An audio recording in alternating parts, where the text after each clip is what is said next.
Listen, validate, act. Take the pledge today.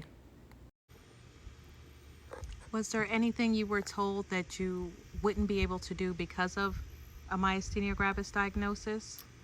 One of the most memorable ones, unfortunately, that doctor that had done the extra testing on me, he saw my results and he said, if you don't go on this medication, it's gonna kill you. You're gonna die from this. And he was super adamant about it. And it kind of puts it makes you stop a little bit, because you're like, what do you mean? And at the time, I was only 15.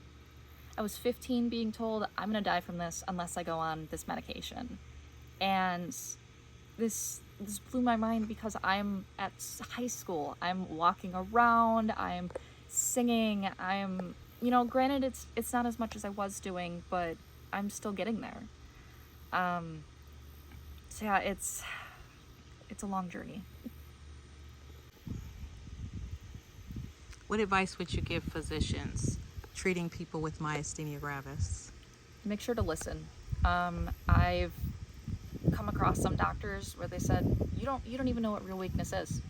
I'd already been diagnosed at the time, and he was so adamant. He said, you don't know what real weakness is. And he ran some extra tests, and he said, wow, actually you're very sick. And he was shocked, because I was still functioning at that level of sickness. So I know not necessarily that people get the most training on it, but don't be afraid to ask questions.